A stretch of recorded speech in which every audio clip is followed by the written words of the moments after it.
All right, we had a question down here. This gentleman asked about where you sit and hand positions and all that. And it makes a big difference. I always try to put my center my body around the 17th fret. 15, 17, yeah. I'm 6'2" though. Everybody's a little different. So you might have to. Yeah, you're good. You know, it's like that. And another thing that most people don't realize, you guys are sitting on chairs, which you don't have. You know, you got a pack seat at home. You just didn't bring. No. Well, you want to get a seat to where from your hip to your knee is slightly downhill. Same with here, from this hip. So if I'm setting, you're setting bad because you're going from hip to knee is upward. What that does is it makes your ankle hard to rock. But if you take your ankle like this and go out, I can rock it. But I get my knee up over it, I have a hard time now trying to rock my ankle. And if you're playing E9 on these guitars, your ankle, think of that. Your ankle is playing music. Right? No other instrument in the world does, quote, oh, drums maybe, but his is like his is just straight up going like this, where we're going, and we're doing this one. So we have 4 positions for your body to learn. Feet over the pedals, ready to go. Why the 17th fret, not the 12th? Does that change the angle of your arm or something on the right hand? All right, I'm here. Most of it, see as my leg is going here, because I mean, I don't want to set like this and have to, if I'm over here, I'm at 12 now. Okay, now what? Well, this ain't comfy. See what I'm talking about? I mean, I got to fit between my knee levers. And another thing that you guys don't realize, how many bought your guitars used? Just what you bought was the way it came. You know what I mean? You should have it all, your guitar should be sized to fit you. Just like your seat in your guitar. Now that's not a bad fit. What you need is a higher seat to where your butt's up over your knees and it's going down to your knees. Because when you, like I said, you get it over, you get your knee from here to this is your knee and this, you can't rock your ankle down here. Try it. Just like me, if I sit here like this, my knee is past my ankle. Look at that. I can't rock my ankle. But now, if I gently have it going out just a little bit, now look, when I naturally come to my guitar and sit down, right here, 17. Now, some of you might be a little bit here or a little bit this way. But for me, the general rule is between 15 and 17. Now, if your guitar's the right height, you have a nice gentle. The only thing you don't want to do is when you play, you don't want this. Why? Just like typing on a keyboard. If I sit here and type and I got my wrist like this, what's going to happen? In about 6 months, it's going to they call it carpal tunnel. There. I had to adjust my wrist, sorry. But that's from torquing it back and then moving. How many have been on the computer and started to get your arms start hurting up in here? You know what I mean? It's from repetitive stress. And boy, if you're going to learn how to play these, you're going to have a lot of repetitive stress. Okay? Now, back to the ankle. The only thing I would suggest is I would never play steel on them. Why? Because your foot will turn inside the shoe. You know what I'm saying? Like my foot, I can't, they're tied so tight. I can't, where you can have it where you go like this, and the shoe, all you're doing is the shoe stays and your foot moves inside of it. That's all I would suggest. All right, both of them ready. Don't touch the pedals is what I mean. You're ready to play. That's position 1. Now, JT, I want you to do an outside rock onto your A pedal. Don't touch B. That's position 2. Position 3, JT, give me just the B pedal, please. That's the position. Now I want both down. Now there's your 4 positions over any 2 adjacent pedals, right? Any 2 pedals next to each other. So if I told move to B and C for me, JT. Now what, there's both down. Now give me a outside rock. That's the inside. That's the inside of your foot. Go to the outside. There's an outside rock. Give me an inside rock. Now give me both down. All right, so on any 2 pedals next to each other, you have those 4 movements. I mean, most of you have never thought of it like this. You just started playing. Now I want, JT, I want you to go back to A, B, if you would, please, and push down B. Now I want him just to hold that. Now I want you to rock on to A, keep B down. Now rock off. Now that's a move. How many have sat and just practiced that move? JT, give me about 10 of them. That move, watch him. Excellent ankle, good move. All right, now I want you to go and just hold down A by itself. Now rock on to B, on and off. Now there's another move.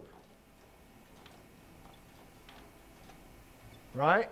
You see, that's good. Now I want JT, I want you to do me some, I want you to do a B pedal to neutral to A pedal to neutral. So it's just like this. Watch me, I'm going this, nowhere, this down, this. Do that one for me. Right now he's coming back to 0. Now your foot is doing all this kinds of stuff while you're, oh, by the way, I want you to hit your F lever and hold it and then do all them moves. Now I want you to hit your F lever. All right, so you had to reposition. Aha. Now, you need to get, your seat needs to be higher. All right, JT, bring your heel off the thing when you do that. I'll show you the trick. Let your heel come off the floor like this. Hit your F lever out like that. Go out. Now bring your heel up and do it. Now it'll free it. Your heel off the ground here, the back. Yeah. Now go to B. Keep your heel off. Lift your heel off. Oh, Lord.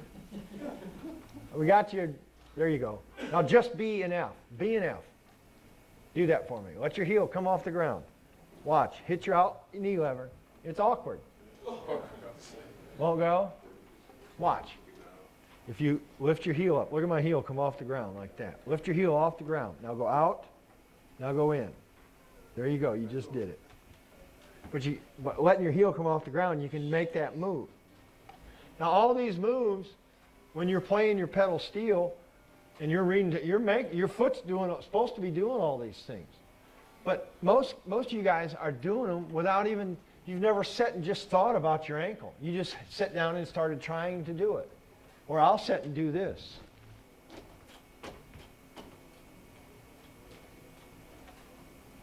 I'm learning my guitar.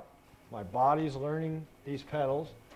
If I said at all these guitars, everybody has an A and a B pedal, but on every guitar, you know what I mean? It feels different because of, you know, the adjustments, mechanics, tunings. On this B pedal, I'm pulling 3 strings. So I got 3 pulls to do. But I got outside rock, inside rock, both down, and neutral. So why would I work with the B pedal now rocking on the A? Well, I'll show you why I would do this drill.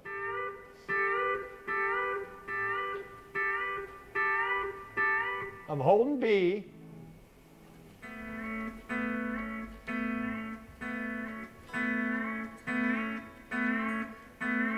And rocking on to A.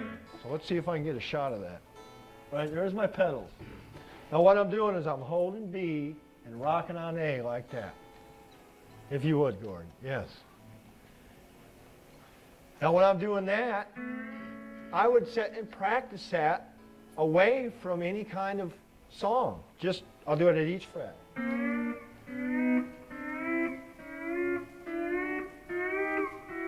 Why? Build up the muscles.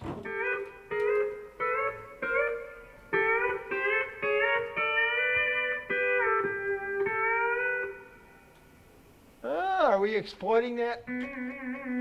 Once again. In G, walk it up. With no bend. With a bend on and on the way up off. So it's on. So out of all that, you have the pedaling on. And you sit, and I'll sit and do it lots. How many sit and practice with 10-pound ankle weights on? How many have practiced with wrist weights? How many have practiced with wrist weights and ankle weights? You did? All right, that's on. Now I'm going to pull both down, and I'm going to rock off A and leave B down.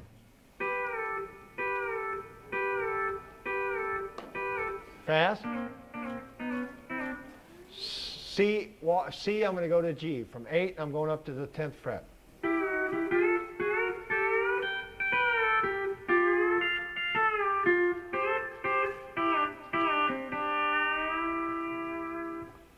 You see what I'm talking about? Any questions on that? The outside, inside. I read on the internet about how you guys understand the Emmons setup versus the day setup. Yeah. Everybody familiar with that? The terminology, what I'm talking about. We got to know in the back. You understand your basic pedals? Your A pedal moves 5 and 10. Your B pedal moves 3 and 6. Okay, so your guitar, do you have a guitar? Your first pedal, does that move 5 and 10? All right, let's take your first pedal and your third pedal and switch them. That's the day setup. What you have is called the Emmons setup. Because when they split the pedals 30 or 40 years ago, Jimmy and Bud, oh yeah, that's cool. One went and put it on one side and one put it on the other. Now, musically, to my brain, I don't care. I still got to know all these moves. But on the internet, people will say, well, it's easier for me to do this move where I got this down and I'm rocking this way. But if I'm playing my BC pedals and I want to go, I got to make that move. So that would be a guy who had the day set up. His A pedal is right here. Where our A pedals, we got A, B, C. He has C, B, A. That's the day versus Emmons, okay? Now, all right, we understand that. But I still, no matter what my setup is, I have to do an outside rock and inside rock. Most guys, they play the Emmons or whatever setup they are because it's easier for them to do maybe this move. And they never do that move. And to me, forget what the pedals do for now and learn to make the movements. Oh, fold your arms and sit there and go, all right, A only, B only. Hold B, rock on and off A. Hold A, rock on and off B. I can say, hold B and C, rock off C, rock off B. It's still the same movements underneath your feet, but learn them generically. We can always study what your pedals do. I mean, you see a player sit down and he'll, okay, I know it. He's going through the pedals to see what, if I sit down at JT's guitar, I could go through them and figure out what his pedals are doing. I mean, it's all variation. Everybody got an A pedal. Everybody got a B pedal. Most of them have C pedals. It might be different. Most of them have all the same knee levers, but they might, like my E's are out here. For years, I had the standard MSA guitar. E's lower here, E's raised here on the right leg. Well, everybody's saying, well, you can't change. Well, I moved my F lever out here and just show everybody you could. And then my one lever went over here, and then I switched them all around. And I'm still playing. You can learn, but once you learn to make the moves, then it's what are they doing underneath? But, yeah. About retraining your one leg going to the other. No, I mean when you switch your E and F, you have the E and F on your right leg and you switch it over to your right leg, right? Take me about a month where I quit using the F lever over here. I mean, even on, because you get on autopilot. That's why most guys can't play somebody else's guitar, because you have your 30 licks that you've worked out, and you know them on your guitar. Now, if we set a new guitar up in front of you and make you sit down with, if you're an Emmons and we make you play day, how many here are going to be totally dead in the water? You know what I mean? Because you're programming, which is what you want to do. You're trying to get it where it's natural, but then you get past that point to where I can go play like Huey's guitar. I can't play John Huey's guitar. Why? Because I'm too tall to get underneath it, because he got it fit for John. You see what I'm saying about this height? Now we're talking about here. Because all this here, if you see me play, hold my arm up or down, it's got to feel good to you. Like my seat, when I'm sitting, I could use about another inch higher seat. But I just get a pillow when I get old. And you'll understand. Sir? From the B and the A, you're rocking off the A pedal. Physically, you have to come all the way off the A pedal. Don't drag on the A pedal when he rolls on the B. That's just a matter of your ankle. I mean, I'm coming all the way off. Then it's down to getting down there and, you know, if you have to sit and stretch your ankle. Because a lot of guys, I see their ankles are so stiff. A lot of the older players, it's just stiff. And it's no different than stretching. You know, if you got a stiff neck in the morning and you do some stretches, it loosens up. But a lot of it is just your body restricting you. It's not natural to. So if you're not coming all the way off, there's two things. You can adjust your pedals, the height of your pedals.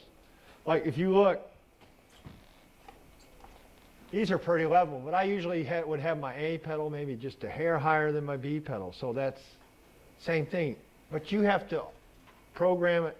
A lot of it is you buy guitars that don't fit you, and then you're sitting there, you know.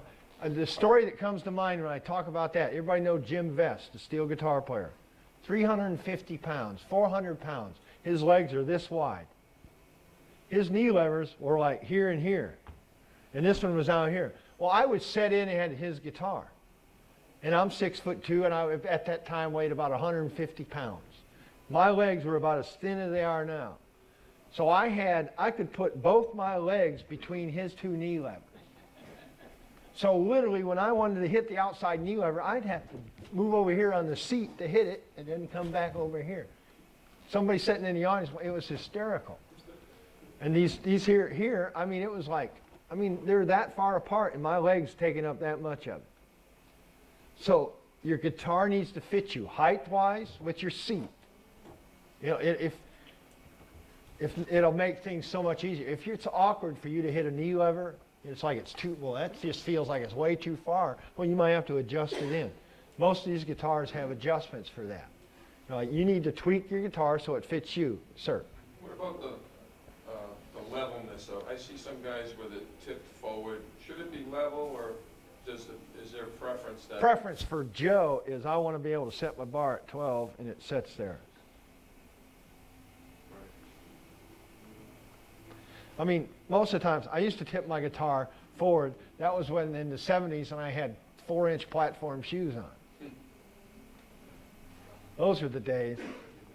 You had to do it to get underneath it. But no, personally... There's no advantage to the position of your hand. You know what? I see people who do all kinds of things. You know, tip their guitars forward. You know, it's just little quirks. And what I've done over the years, if I come up... I used to have 2 session 500s strategically placed so many inches, feet behind me, tipped at a certain angle, or I couldn't play. What a crock of baloney, right? When you get right down to it, you can either play or you can't. All that stuff about, well, the height, the stuff, you just want to get, whenever you set at your guitar, set at the same place, the same way every time. Find your spot. Get your guitar to where it's the right height for you. But you know, when you put your leg out, like when you go to your pedals, you're not really extending out in that seat, right? Your knee is past your ankle. Your bending is to be like difficult. But now, see, my knee is behind my ankle this way, so it's good. What about verticals? Verticals. All right, there's 2 ways to do your verticals. Now, physically, you see a lot of players, they have to stop, plant their toe, and then they go up on their vertical, right? Once again, we're talking about movement. If I have to stop, plant my toe, and hit it, I'm only going to be limited to slow licks. In other words, if I'm in C, I'm going to D. Boom, I just come up straight without planting. In other words, most guys, can you just lift your foot off the ground, your knee up without doing anything? Okay, that's how you got to learn to do it. And you can learn the toe plant for slow things, but physically, if you can't do it, go get you a weight and sit there and do this for about 10 minutes. You know, push on your leg, make it hard, and boom, then this is going to be easier. And it's just like another technique to work on. Beginners, old, I don't care how long you've been playing, I still do it. A, B to B, C. Watch my foot. A, B, B, C. A, B, back and forth. Because while you're playing, you're doing that. But now I can control it and learn, tell my body, I say, I got to know how to do this. And now, it's a lot easier to do it now, and then when you're playing something, you've already done that move. It's not new to your body. Because that's what throws you off. How many times you learn a new lick, and it's a new pedal combination, and your body goes, I don't have that. You know, you ever see where the brain short circuits because it gets overloaded on the movements?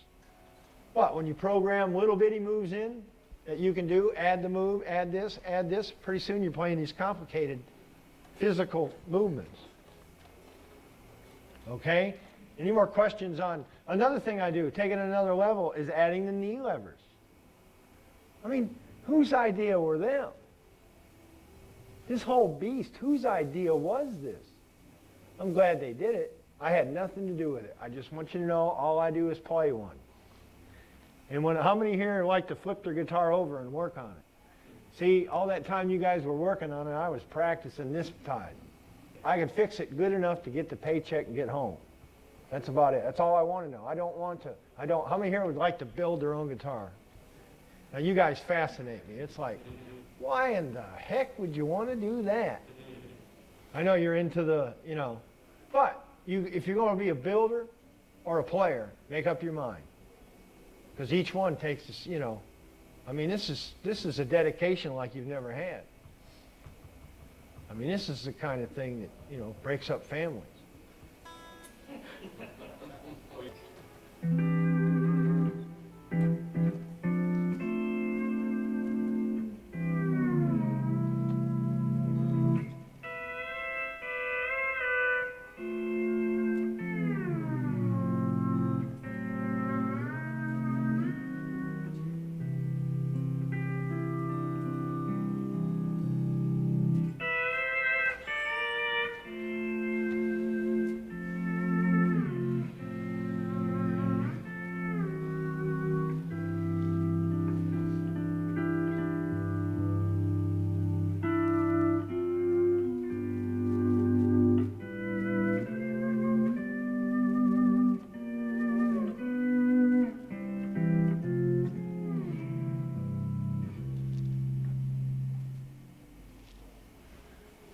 Yes.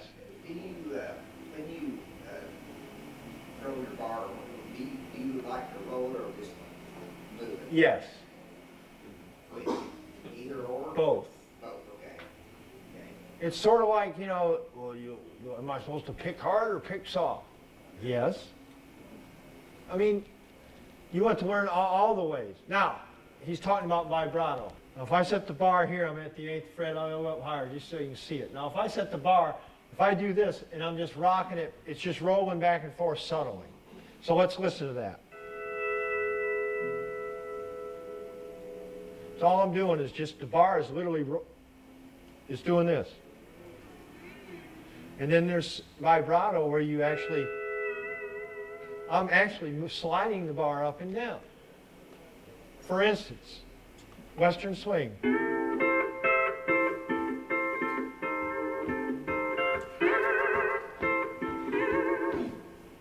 See the difference? A ballad.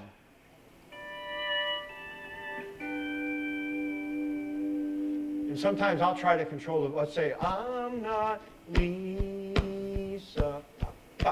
Listen to my vibrato.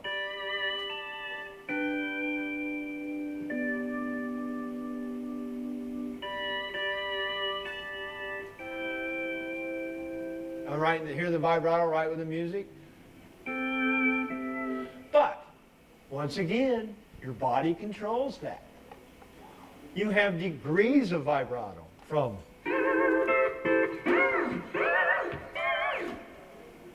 to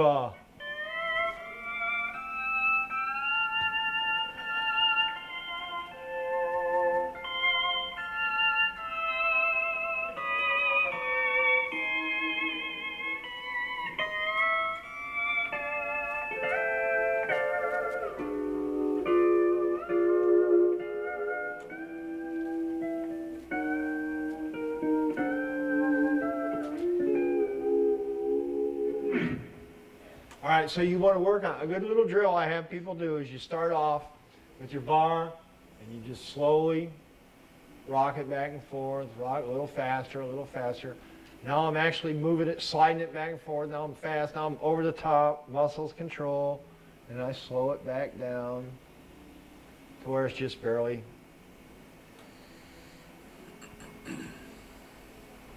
Just like that.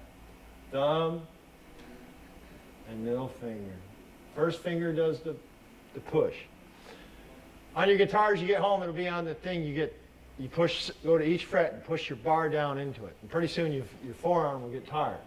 Well, those muscles are part of your tone. You hear that? The muscles pushing down your bar are part of your tone. So when you're looking for a better tone, you got two choices. You can work on these or go buy a new guitar. It's cheaper to work on these. All it takes is time and effort. Guitar, you got to go ask the wife, you know. What color? Yeah, and she gets to pick the color. And try that, guys. Say, hey, would you pick me out a color for a guitar? And then she'll want to get it because she picked the color. That's psychology. Bar drills. If I'm at 12. I will sit and go from one fret to every other fret. Not playing music, just training. Training that move. It's a specific distance. On my guitar, on his guitar, it's a different distance from 12th fret to the 11th fret. On every fret, it's a different distance. But you got to be accurate with your left hand. You have to be accurate with a pedal steel. It's not like a guitar where you can sing and just strum the chord. You know, watch me strum the chord.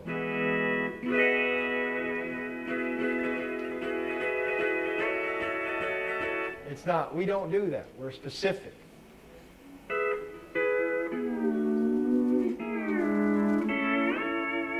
you say anything about the picks, whether they should, how much they should be curved? Good question. Good question. Now this is how I do it. You go out there, there's guys that got every kind of way they did it. Billy Phelps, he takes his and his are straight out. His are straight out. I can't play like that. In my mind, my tone, if I take my pick off, and I'm looking at my finger here, if I take this down on the string and I push on that string right there.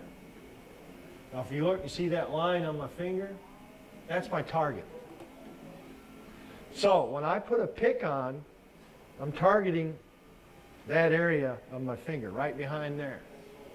So I slope them. So you get my hand so it looks right. That looks out. See that? See how it's curved to match my finger? And I shove my finger all the way up into the pick. Look, all the way into it. See how my pick's curved? Give you the 360. Now I put my pick in, my finger in, and I go all the way. Because I want my finger up against that pick, butted up, touching it. Because my finger's the tone, not the pick. The finger's the tone, not the pick. I mean, my line, I say it all the time, you know, I just already used it once today. How many here would buy picks if you didn't have fingers to put them on? So the fingers are the most important part of the equation. Your human body, the picks are just add-ons. I mean, I can sit and play without picks. There's one. All right, I'll play with just two picks and one's without. I can do it. But it's about training. So that, if you see that, how that is, and why I'm doing it, is I want the meat of my body right up in the back of that pick. So in other words, my finger's doing the picking. The pick's just an extension of my finger. The finger's the most important in all of them. You see how I got them. And there's that one. All the same. I use Dunlaps. The ones they tell you not to use. See, I'm the kind of guy, if you say, well, you're not supposed to do that, I'll go do it the way you tell me not to do it. Why do I play a single 12? Well, when I was in Nashville, everybody was playing double 10s. Told me what I needed to do. I just went a different way. That's why I don't get no work. But anyway, that's all right. All right, hold on. Wait your turn, young man. One more question on the picks. What I noticed, at least for the beginner here, is I had to curve my pick slightly sideways too. Beyond now, my grip totally wrong. No, you're just, put them on straight. You're worried about this, when you're holding your hand like this, the side, Yes, sir. and you're trying to turn them like that, so the pick will be going straight down. Correct. You can go buy picks that are already bent like that. But the only thing I say about that is that's why I play up like this, because I'm getting the whole pick. And here you're getting the edge of the pick. So you turn them thinking you're going to get the whole pick. Put them on straight and just... See, I can turn it.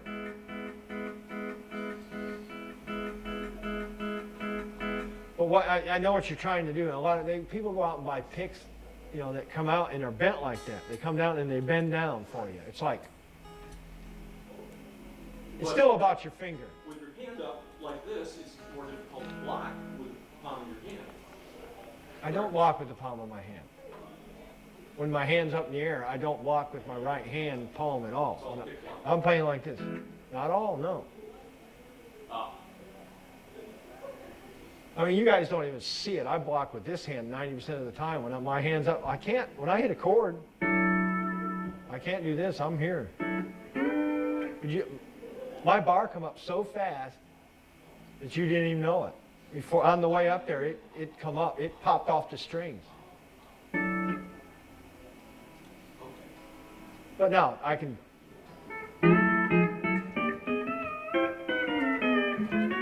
There's my hand down. I can play that way. I can play and rotate as I'm playing. But my way with my hand up definitely is harder. No But- one's ever said about blocking by pulling up the bar. That's the first I've ever heard. They can't do it.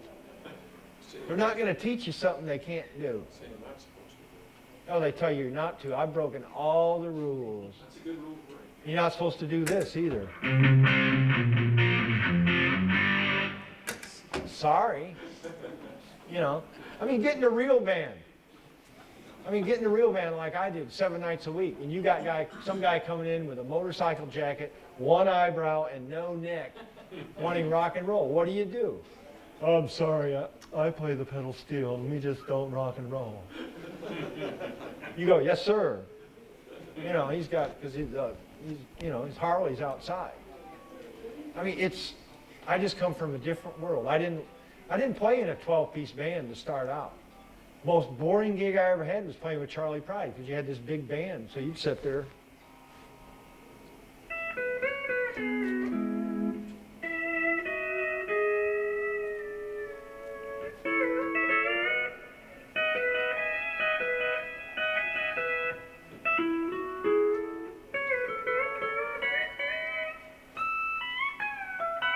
There was the licks without the, I played the same licks every time.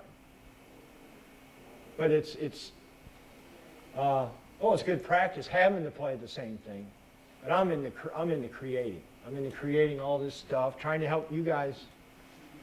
You know, if I can get a light bulb on, get you home to work on it, that's all. My job's done, and everything out here is above and beyond. Because right now you're at a place where you have access to so much information, and tablature and practice tracks, and you know what I had when I started? Remember that Showbud book? That was it. I took lessons for 3 years on the Oahu method.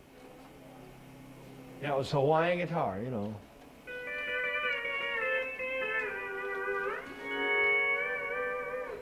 But I did that, and then I started playing pedal steel because I drove my mom and stepdad nuts until they got me one.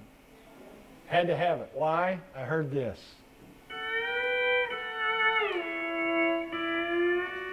Oh, forget the lap steel. That's old, maybe. Because I was sitting in a room, JT, imagine this, with a lap steel trying to do this stuff, because I was just a little kid, didn't know they were using pedals. So, I'm just going to use JT. He's coming to the game with all the resources he has out there in that room. You know, because it's been, you know, the best players haven't been born yet. Because they're gonna start off with such a wealth. Buddy Evans had to devise the tuning, figure out, split the pedals, figure out this. Ralph Mooney put this string on. Buddy Evans did this. put those outside. I mean, I was handed all that. I mean, I started playing, the E9 tuning was already formulated. I didn't have to do that. But, I mean, I've taken it, what I was handed, and I take it past there, and with all my stuff, I'm trying to give it all back. But the amount of information you guys have out there now, I mean, there's so much you can learn. And it's like, a lot of it, tablature is great if you got hands to play it. You can learn a lot of stuff. Especially you can listen to a record and go, ooh, I like that lick. And go get the tab and learn that lick. But it still takes your body and all these moves. And I'm just saying, put the two separately. Your body has to work for a while, and then you work on the music. But the music is always going to be delivered by your body on this beast. So the better your body is, the better, I mean, it's going to do you in the long run. Any more questions? All right, this is, my finger's going down to the strings. Part of your question is what I do here is when I'm coming straight down like that, I come up with this because I wanted all of my pick on the string. Why? Better tone. I mean, if you're using just the edge of your pick, like this, and I'm using, I mean, I got, if I'm doing like that, I'm only got this much of the pick. That's why everybody buys these picks to go straight down, where I just turn my hand up.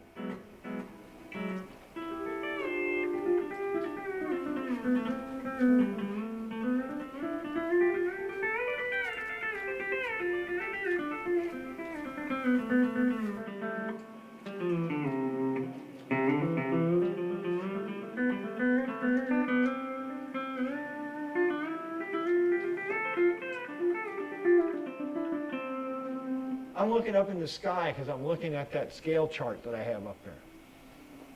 And I practice going from every fret to where I can see that, I can play.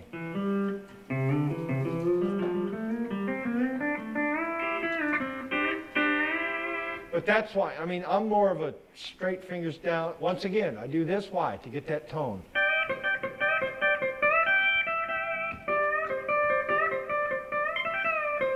Straight up.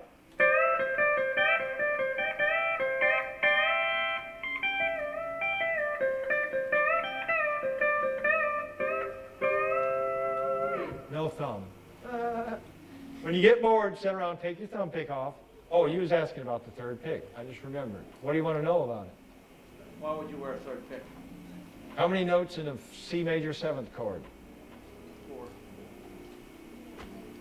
Any more questions? So how about all the guys that say don't wear the third pick? And they got to play 2 notes with 1 finger. I don't. But I've taken it, expanded.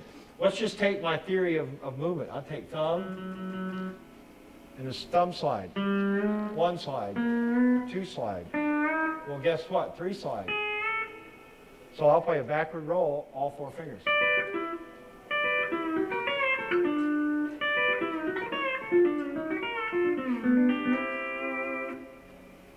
Well, that takes a while to get going.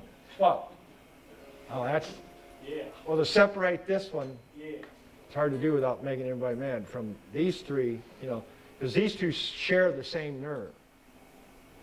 You didn't. That's why this finger is so hard. They share a nerve. The same nerve work on this half of this finger is on this half of this finger. So that's why it takes a while. I got all this stuff from watching.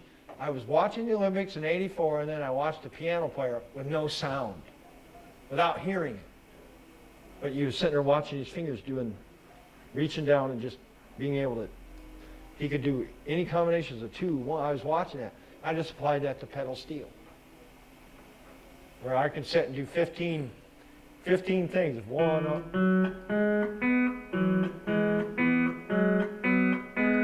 3s, all 4. There was 15 moves that I have. That's a whole nother seminar.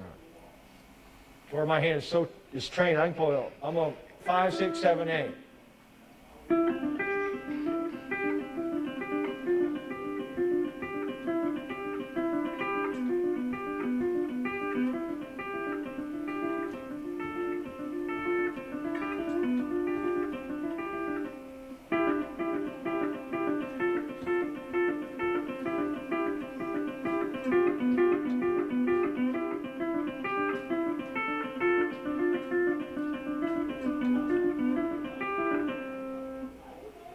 just going through these moves, telling my body, do this move, do this move, do this move, do this move, do this move, do this move, do this move. If I execute right, the music's going to be there. But that, I mean, mostly why I have that, I'm taking it to another level, is like this chord. 4 notes.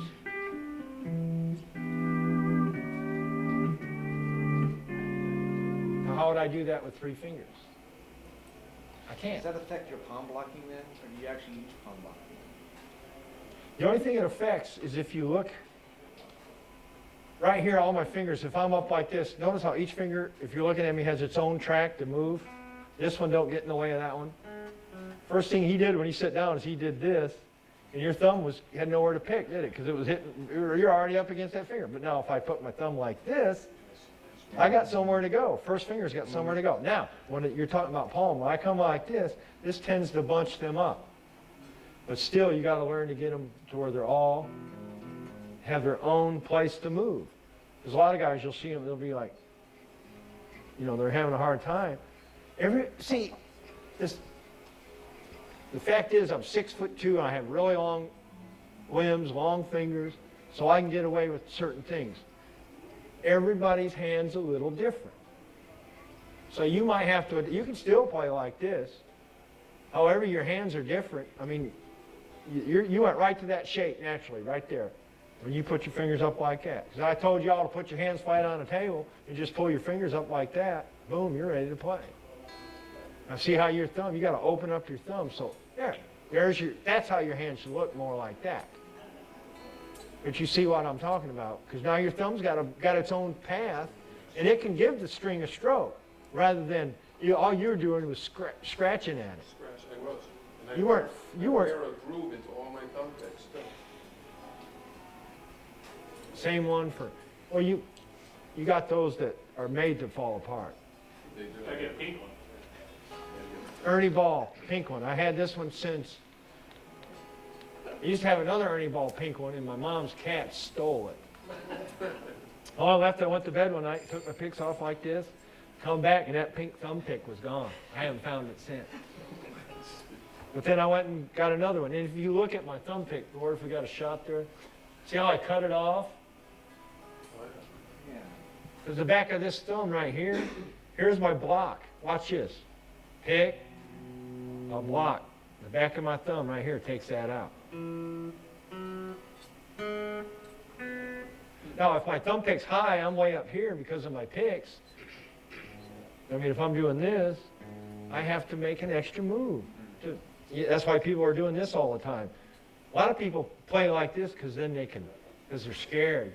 This is safe. This is safe. You got something right there to, ooh, I made a mistake. Oh, oh, oh. Where, I mean, I'm not worried about making mistakes anymore. What I'm talking about is these 3 fingers behind the bar are part of your tone. So, if, you've gone to the 12th fret and went, well, we don't want that. Sometimes we do, but times we don't. So that's what these are deadened. All right, so that is part. So in other words, these 3 fingers, if I'm sliding, are staying down on the strings as dampers. And now, when I play a lot, and I'm going across the strings like this, let me do something here. All right, there. My thumb, you can't see it over here. I can't move my finger, but my thumb right there is blocking strings as I go across. So if I play this one, I didn't do nothing, but I blocked it with that thumb. I just take the thumb and touch it, that's all.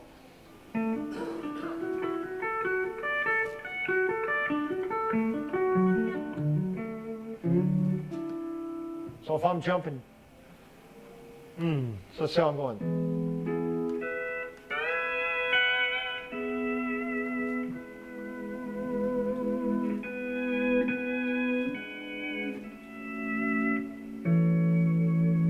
Now that 12th, my 11th string's ringing. I'm not going to block it. I'm just going to set my thumb on it.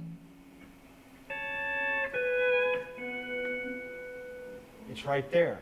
Coming the other way. First string, I never block the first string. Well, I shouldn't say never. Most of the time, I block my first string with my left hand. That finger past the bar. So if I go, so as I bring the bar this way, that finger takes that out. Now these were all awkward to me at one time. Now they're second nature. I play my first string 90% of the time with my third finger.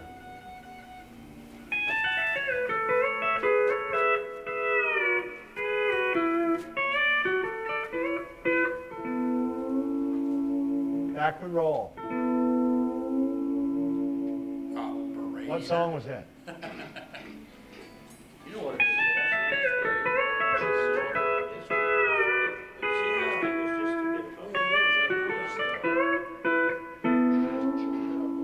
It was just beyond the. Combination of left hand and right hand blocking. Pick blocking is what I do 90% of the time because it's more efficient. If I want tone, I get down here for the.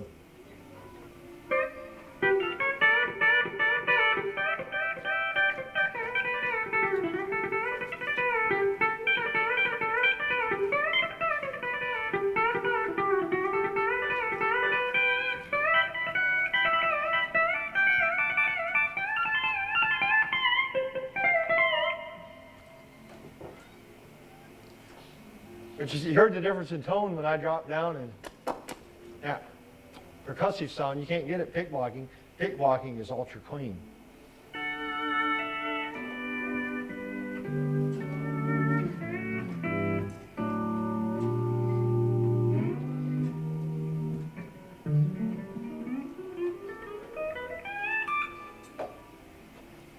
That way, forward rolls, and I just move my bar up one fret each time. Forced it over your ear. Any more questions on that third pick? I play my chords. I play all four notes. Major 7. Major minor 7. You told me the major scale, the major 7th scale there, like, Called key of C. is C, D, E, F, G, A, B. if it's open at the open position at the 8th fret, you come up to the 10th fret and go 9, 7, 6, 5 with your A and B pedal down. That's your Exactly. You're talking about A, C major 7th scale? Or I mean, not a scale, but the chord. the chord. Okay. Yes. So on an E9th guitar, what he's talking about is a C major 7th. We need a 1, 3, 5. That's a major chord, right? So we add the 7th note, the B. So it'll be C, E, G, and a B. We need them all stacked. Well, let's come over here and try and find this. What do we got? Any pedals down? I don't think so. This is C. Yep, this is just regular old C guitar with no pedals. So I need a 1, a 1, a 3, and a 5. Well, there's one there, but we'd have to play string 8, 6, 5, and 2. Be an awkward little, but that's a C major 7th. 1, 3, 5, 7. No, if I was to try and flat my E's, that would take my 1 away because it would give me an E there, right? You with me, JT? You don't understand what a major 7th chord is? If you don't, say no. A major chord is a 1, 3, 5. Major 7th chord, we're adding another note to it. So we take the 1st, the 3rd, the 5th, and the 7th. Gee, notice how it's every other one is all the odd ones, odd intervals. We stack them on top of each other. In other words, I want a C, an E, a G, and a B note, all played right at once. So I'll go to the 10th fret, and I use my thumb on 9. That's where my position will be on 9. There's the thumb right there.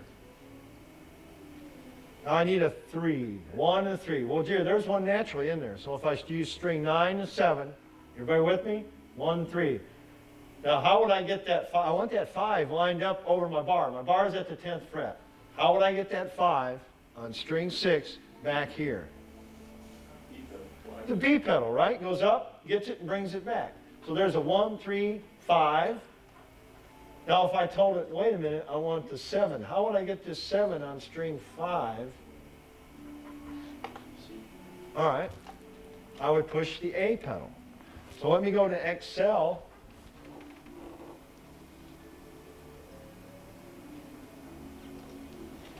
Okay.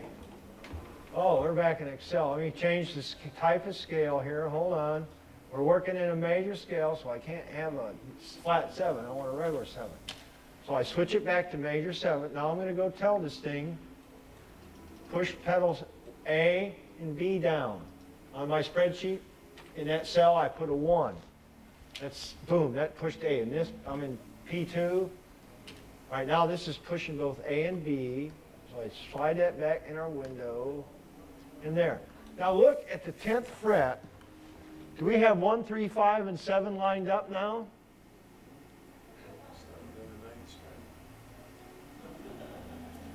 See the major 7th? Thumb on 9. First finger, second finger, third finger. Why do I use the third pick? That's why. To play that chord, I need 4 notes. A 1, a 3, a 5, and a 7. So this is pedal 1 and pedal 2 pushed, and there's our major 7th chord.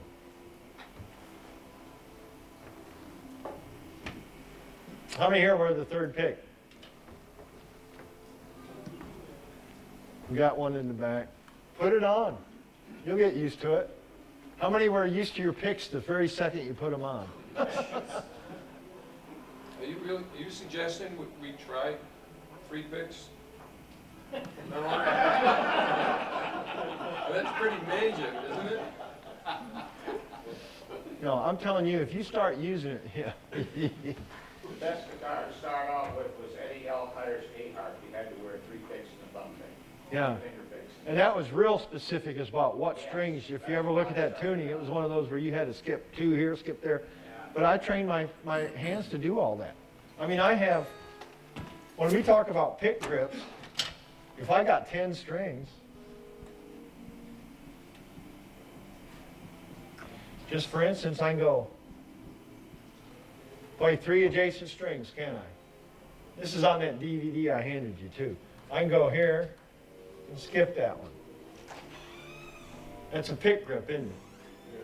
And I can go here and I can skip that string. That's a pick grip. I can do that. Thumb, skip 1, 1, skip 1. See, I have numbers. I'm not going to go into it because it's on the DVD. You can back it up and watch it 100 times. I have what are called pick grips, and I give them grip numbers. For instance, this is a 0-0 grip in the 10th position. All these are in the 10th position. It's 0-0. How many strings am I skipping between the first and thumb and first finger? 0. Right here, 0. These are 3 adjacents. This is a 0-1. I'm skipping 1 string. This is a 1, skip none. This is a skip 1, skip 1. But now if I told you to play that grip, the position, these are all in the 10th position because the thumb's on 10. So this right here, to play that major 7th chord, I'd have to play. With my things, I'd have a 1-0-0 grip in the 9th position. Look at that. My thumb's on 9. In other words, you guys are programming to play by your ear. How many here play by ear? Get your ear out down there and play me something. You don't play by ear. You play with your hands. You listen with, you hear with your ears. You play with your hands. Nobody plays by ear. That's just a figure of speech. Yeah, I mean, get down there and pick something. You can't, unless you got some earwax hanging out and it happens to hit a string. Or you got unruly ear hair, you know, you get one wrapped around and it, ping!